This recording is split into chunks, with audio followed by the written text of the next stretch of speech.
অসংখ্য ধন্যবাদ নবী শাওন, তোমাকে ধন্যবাদ জানাচ্ছি। টিম বাংলাদেশ ওয়েলফেয়ার সোসাইটির সকল সদস্যদেরকে। আমরা শুকনো খাবারের পাশাপাশি রাতে রান্না করে খাবার বিতরণ করব। আপনারা যারা ত্রাণের জন্য আসছেন, ত্রাণ নয়, এটা ভালোবাসার উপহার। দয়া অনুগ্রহ করে তাড়াহুড়া করবেন না, একবারের অধিক দুইবার গ্রহণ করবেন না, একবারের অধিক দুইবার গ্রহণ করবেন না। আর সন্ধ্যার পরে পানির সাথে এখানে সাপের একটা ভয় আতঙ্ক কাজ করছে, আপনারা সাবধানতা অবলম্বন করবেন।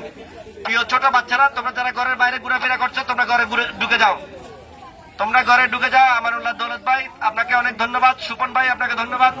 টিম বাংলাদেশ ওয়েলফেয়ার সোসাইটির সকল সদস্যদের ধন্যবাদ জানাচ্ছি। কাউকে সবাইকে অনুরোধ করছি, একবার অধিক দুবার গ্রহণ করবেন না, এবং রাতের বেলায় আপনাদের জন্য আমাদের মেহমানখানা চালু থাকবে। আমরা আরো কয়েকদিন আপনাদের সেবা দেওয়ার চেষ্টা করব। ফটিকছড়ির যে দুর্গতর মানুষ রয়েছেন, আপনাদের পাশে আমরা আছি, থাকবো ইনশাল্লাহ। মানুষকে খাওয়ানোর চেয়ে বড় ইবাদত এই পৃথিবীতে আরেকটি নেই। এটা আরেকটা ইবাদত। এই কাজের সাথে আজকে আমাদের 15 জন টিম মেম্বার সদস্যরা যে অক্লান্ত পরিশ্রম করছে, তাদেরকে সবাইকে আমি ধন্যবাদ জানাচ্ছি। প্রাণের সংগঠন বাংলাদেশ ওয়েলফেয়ার সোসাইটির পক্ষ থেকে কামরুল ভাই সহ যারা এই কাজ করছেন, ইয়াসিন, আমাদের আওলাদ এবং আমাদের আমানুল্লাহ দৌলত, সবাইকে ধন্যবাদ জানাচ্ছি। এই সাপের ভয়কে জয় করে রাতের অন্ধকারে, যেখানে বিদ্যুৎ নেই, আমি বিদ্যুৎ বিভাগকে অনুরোধ করব যত দ্রুত সম্ভব ফটিকছড়িতে বিদ্যুৎ সংযোগ স্থাপন করুন। প্রবাসী বাংলাদেশিরা উদ্বিগ্ন, তারা পরিবার পরিজন নিয়ে।